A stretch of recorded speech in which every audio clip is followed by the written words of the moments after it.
এখানে যতগুলো মানুষ আছে, যতগুলো দল মত নির্বিশেষে যতগুলো মানুষ আছে, প্রত্যেকে একটা একটা হাদি ভাই। আমরা কেউ কখনো প্রকাশ্যে কান্না করব না।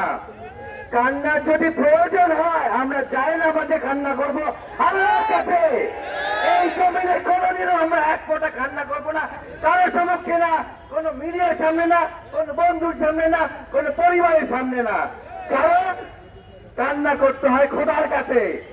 এই জমিনে হাদি ভাই যখন সেখানে হেঁটেছে, এক একটা হাদি জন্ম হয়েছে। এখানে যতগুলো মানুষ আছে, যতগুলো দল মত নির্বিশেষে যতগুলো মানুষ আছে, প্রত্যেকে একটা একটা হাদি ভাই। হাদি ভাইকে যদি আল্লাহ কবুল করে নেয়, মনে রাখতে হবে আমি হাদি, আপনি হাদি, আমরা সবাই হাদি। এই জুলাইকে উনি বরণ করেছে শরীরে, মগজে, রক্তে, তাহলে আপনারা কেন বরণ করতে পারবেন না? এই ভারতকে আমরা যতদিন পর্যন্ত বেঁচে আছি, যতদিন পর্যন্ত হাদির উত্তরসূরি বেঁচে আছে, যতদিন পর্যন্ত হাদির জন্মগত ওরস বেঁচে থাকবে, আমরা বেঁচে থাকবো, ইনকিলাব মঞ্চের এই বাচ্চারা বেঁচে থাকবে।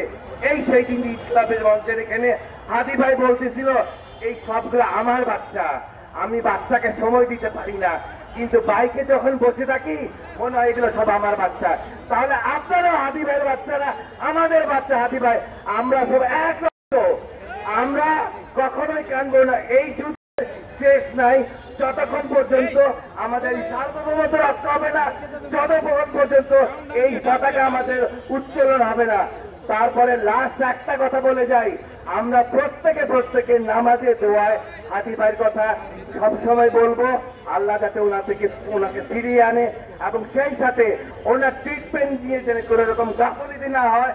প্রয়োজনে এই গভর্নমেন্টের কাছে আমার বিনীত অনুরোধ, প্রয়োজনে ওনাকে দেশের বাইরে উন্নত চিকিৎসার জন্য নেওয়া হবে এবং সর্বোচ্চ চেষ্টা ওনারা করবেন, সেই বিষয় আছেন এবং ওনারা সেটা প্রমাণ দিয়েছেন। তারপরেও আমরা কোনোভাবে চাই না হাদি ভাইকে হারাতে।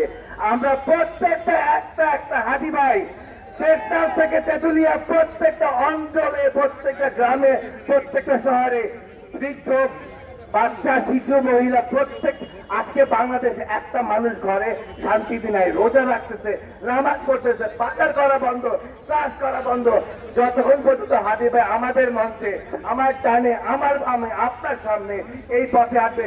যতগুলা বুকে বুক মিলে উনি সবাইকে কোলে নিয়েছে, বুকে জড়িয়ে ধরেছে, সেই বুক থেকে নিঃশ্বাস থেকে দোয়া করেন হাদি ভাই যাতে ফিরে আসে, আমাদের এই বাংলাদেশকে সুন্দর একটা ভবিষ্যৎ যাতে হাদি ভাই দিতে পারে, সেটার জন্য আমরা দোয়া চাই।